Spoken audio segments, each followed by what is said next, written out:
Assalamualaikum warahmatullahi wabarakatuh. Bismillahirrahmanirrahim. Para pelajar dan para pecinta ilmu biologi, alhamdulillah kita bertemu kembali dan kita masih belajar atau berbicara tentang ilmu biologi. Dan pada kesempatan kali ini kita akan mempelajari tentang keanekaragaman hayati. Nah, para pelajar dan para pecinta ilmu biologi, untuk bagian yang pertama ini kita akan membahas tentang pengertian dari keanekaragaman hayati, dan yang kedua adalah berkaitan dengan adanya 3 tingkatan keanekaragaman hayati. Para pelajar dan para pecinta ilmu biologi, saya ucapkan selamat belajar dan semoga sukses. Keanekaragaman hayati. Kalau kita perhatikan alam sekitar kita, sungguh makhluk hidup baik tumbuhan ataupun hewan memiliki keanekaragaman, dan semua itu menjadikan keindahan alam ini.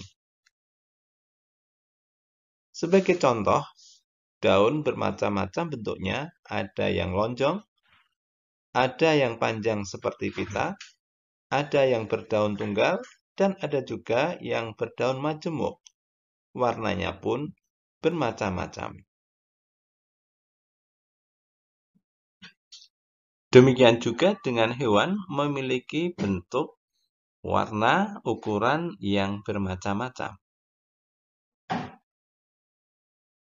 Ikan koi dan mujahir misalnya berbeda meskipun ada persamaannya. Kambing, kuda, dan juga sapi memiliki variasi tersendiri. Ikan koi dan mujahir sama-sama memiliki kepala, badan, dan ekor. Sama-sama memiliki sirip dan juga sama-sama hidup di air. Demikian juga antara sapi dan kambing memiliki berbagai persamaan dan perbedaan. Jadi dapat dikatakan atau dapat kita simpulkan bahwa keanekaragaman hayati adalah bermacam-macam atau bervariasinya makhluk hidup, yaitu pada bentuk, ukuran, sifat, rasa, habitat, dan lain-lain. Mungkin di antara para pelajar dan para pemerhati ilmu biologi ada yang bertanya, apakah yang menyebabkan terjadinya keanekaragaman hayati tersebut? Ada 2 yang menyebabkan keanekaragaman hayati. Yang pertama adalah gen, dan yang kedua adalah lingkungan. Gen adalah substansi hereditas yang mengatur penurunan sifat dari induk kepada anak-anaknya. Gen ini adalah faktor internal atau yang berasal dari dalam tubuh, misalnya menentukan jenis makhluk hidup, warna kulit, bentuk, dan sebagainya.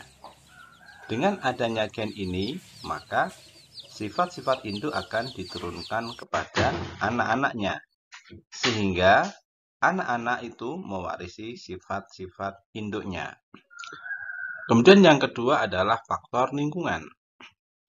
Lingkungan adalah segala sesuatu yang ada di sekitar makhluk hidup, baik biotik maupun abiotik. Faktor lingkungan ini akan mempengaruhi pertumbuhan dan perkembangan suatu jenis makhluk hidup. Lingkungan ini adalah faktor eksternal. Kita lanjutkan, yaitu tingkat keanekaragaman hayati. Ada 3 macam. Yang pertama adalah keanekaragaman tingkat gen. Kemudian yang kedua, keanekaragaman tingkat jenis. Dan yang ketiga, keanekaragaman tingkat ekosistem.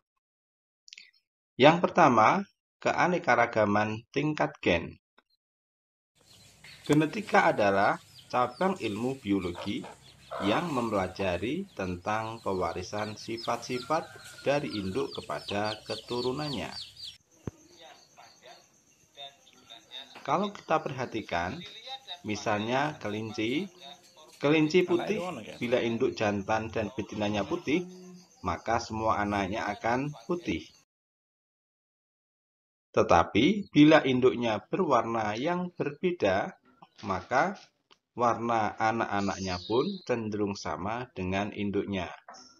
Demikian juga pada sifat-sifat yang lain dan juga pada makhluk hidup yang lainnya. Coba kalian perhatikan dalam satu keluarga, ternyata anak-anaknya sifatnya mirip, tetapi ada juga bedanya. Nah, itu adalah disebabkan oleh gen. Dan gen sendiri terletak pada lokus, pada kromosom, pada inti sel. Gen inilah yang mengatur secara alamiah berbagai sifat atau ciri suatu makhluk hidup. Selanjutnya, faktor gen ini akan berinteraksi dengan faktor lingkungan untuk memberikan pengaruh pada kemunculan ciri suatu individu. Contoh keanekaragaman gen adalah adanya variasi pada satu spesies makhluk hidup. Misalnya ada bunga mawar yang berwarna putih, ataupun kuning, dan juga merah. Juga pada perbedaan warna kulit pada manusia, kucing, dan sebagainya. Jadi, keanekaragaman tingkat gen adalah variasi yang ada pada individu. Jadi, keanekaragaman tingkat gen adalah variasi yang ada pada makhluk hidup dalam satu spesies. Yang kedua adalah keanekaragaman tingkat jenis. Keanekaragaman tingkat jenis lebih mudah kita pahami daripada keanekaragaman tingkat gen. Perhatikan antara pohon mangga dengan pohon kelapa misalnya, atau juga dengan kucing atau ayam. Di sini nampak keanekaragaman lebih nyata.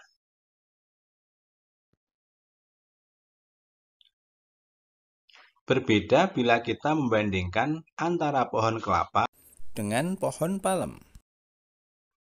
Variasinya lebih sedikit.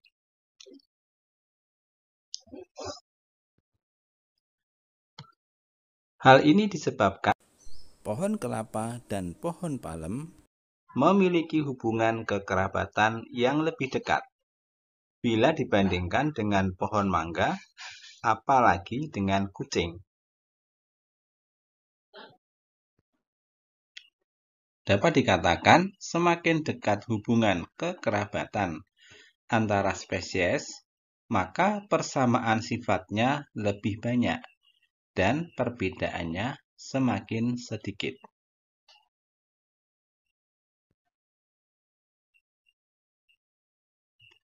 Jadi, keanekaragaman tingkat jenis adalah keanekaragaman yang ada pada jenis-jenis makhluk hidup yang berbeda-beda.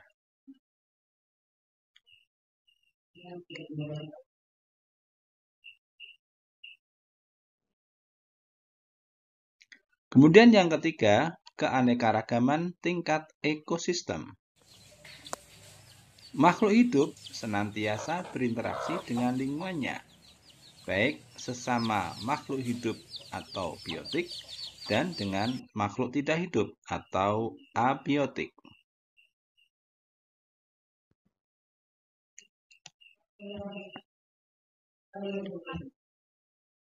Bentuk interaksi antara makhluk hidup dengan lingkungannya, baik biotik maupun abiotik tersebut, membentuk suatu sistem yang disebut ekosistem.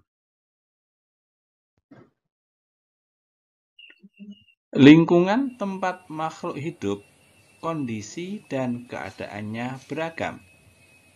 Keberagamaan habitat tersebut dapat mempengaruhi terhadap jenis makhluk hidup yang ada.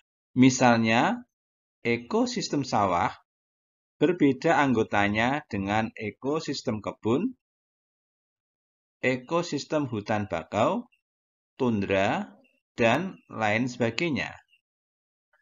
Pohon kelapa misalnya akan cocok berada di ekosistem pantai, sedangkan pohon aren lebih sesuai dengan ekosistem di pegunungan.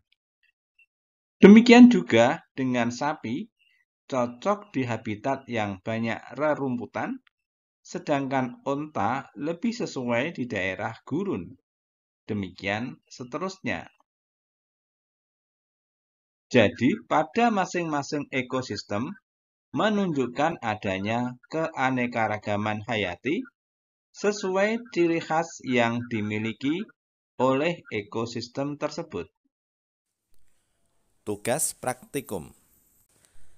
Para pelajar dan para pecinta ilmu biologi, untuk tugas praktikum kali ini silahkan kalian pergi keluar rumah dan carilah 3 tumbuhan yang mudah kalian temukan.